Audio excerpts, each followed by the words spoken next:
Howdy there, partner. It's your boy, your guy, your homie. B3 back with another graphic novel review. This is the end of the Brian Michael Bendis New Avengers run. Several books kind of ended in Siege. A few began after Siege. And New Avengers, along with Dark Avengers, did end during the Siege event. So today we'll be reading Siege, New Avengers. I'll read you the back of the book here. The Avengers are on the run. The villainous Norman Osborn was the unlikely hero of Earth's victory over the alien Skrulls in the Secret Invasion, and he has used his newfound political cachet to set himself up as the head of Hammer, the new national peacekeeping force. Driven underground by the Superhuman Registration Act, the Avengers must battle Osborn behind the scenes.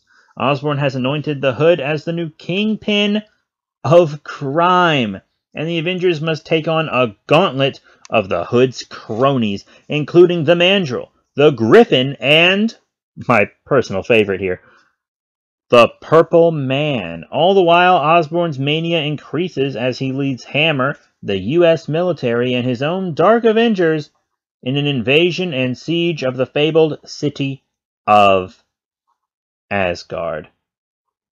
Collecting New Avengers 61 through 64, New Avengers Annual 3, Dark Reign, The List, New Avengers, and New Avengers Finale, written by Brian Michael Bendis and illustrated by Stuart Immonen, Daniel Acunta, Mike McCone, Brian Hitch, Matthew Mayu, and Mark Dejurvic. Yeah.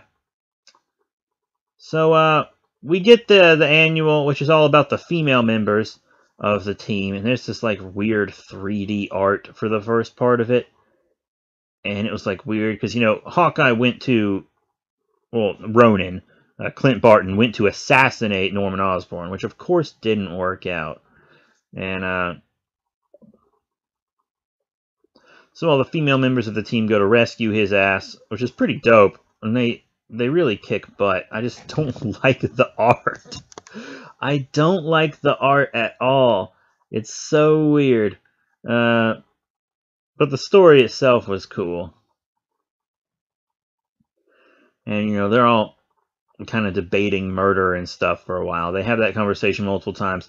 Like, throughout the Dark Reign portion of this run, there was this stuff going on where Clint was like, oh, I'm going to assassinate Osborn. And then he tries and he fails. And he was like, you know what? It was a mistake. And then later he's like, you know what?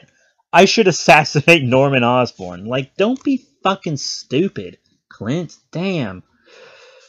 But it shows him fighting the Dark Avengers and all that jazz. And, of course, he doesn't have a chance against Moonstone and Ares and whatnot. It's all crazy. There's some stuff with Matt Murdock, because he becomes like the leader of the Hand and stuff, and all there's all this stuff going on, because there's like there's an attack on Atlantis. There's siege, you know, because Norman Osborn not only sends his Dark Avengers and Hammer in to invade Asgard. I've reviewed the regular Siege book, by the way. I've reviewed the Siege event and Siege Dark Avengers, so check those out. But he kind of like stages an Asgardian incident to justify him invading Asgard. Because Loki wants to take over Asgard, so he justifies the invasion of Asgard. One, because Asgard has kind of put itself on U.S. soil, and he doesn't want it there. And two, because he's in the cabal with Loki, and Loki wants to rule Asgard, and he kind of promised Loki Asgard. So there's all this fighting with the Hood's goons. Captain America returns. Yes, that's right, Steve Rogers, Captain America returns. So now you have him and Bucky Cap, which is pretty cool. We get to see this awesome team-up between Spider-Man and Spider-Woman. There are often panels from this team-up shared, where he's asking her if she has spiders, and she says no, and he's like, is this a date? It's kind of funny. I enjoyed it. But yeah, lots of you have probably seen that series of panels. But, you know, Nick Fury and his little group of tweens come to the aid, you know, and also Osborn has all his supervillain friends attack Asgard alongside him, and the Sentry ends up leveling Asgard. The Sentry destroys Asgard in its entirety, which is not what Loki wanted, because Loki wanted to rule it, but Loki never wanted to see his home destroyed, you know what I mean? So Loki steals the power back from the Hood and uses them for himself to kind of give all the Avengers and all the good guys power boosts so that they can help fight off the Void, because Sentry turns into the Void, and then they have to go... then there's like a little aftermath thing where Madame Mask and the Hood go to her dad, because he is going to give the Hood powers, not only for money, but also because he kind of wants his daughter back in the fold. Even though he doesn't like the Hood, he's going to give him powers. So they have to go catch Madame Mask and the Hood, and it's just kind of wrapping everything up in a nice, clean little bow. Also, the Superhuman Registration Act is repealed, so they aren't outlaws anymore. They're all given pardons, which is pretty cool. Got to return to that status quo eventually, right? But they were outlaws for like a long time. It was pretty crazy. So, then you gotta get a new Avengers team together. It's a really good book. It's a really good wrap-up. Everyone's happy by the end of this book, or everyone that deserves to be happy by the end of this book is happy. And I'm very satisfied with this run. You know, the new Brian Michael Bendis' New Avengers run as a whole is probably my favorite Avengers run. I've read a few full Avengers runs, and I think it's my favorite Avengers run. You know, I really like it. I liked it more than Dark Avengers. I liked it more than All New, All Different Avengers. I just really liked this run. So if you want to see me review the rest of the books in this run, I have already reviewed them. I actually reviewed them in order.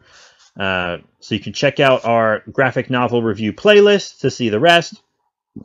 Also, be sure to rate, comment, and subscribe, because we're going to be doing more Marvel and other stuff later. We're going to be doing some kind of third-party independent stuff for a while. I think the next 3 books I'm going to do are going to all be Kaiju Max books. So I can't wait to get into that, because it's Kaiju Toku stuff, and y'all know that's what I'm about. So please support us on Patreon. That would really help us out the most. Also, hit subscribe, hit the notification bell so that you know every time we upload a graphic novel review. Because I love comics, you love comics. You can check out my V3 Productions channel. There's lots of comic book and superhero stuff on that channel as well. And y'all are just great. You're fantastic. So that's it. Thank you all once again. I'll see y'all later.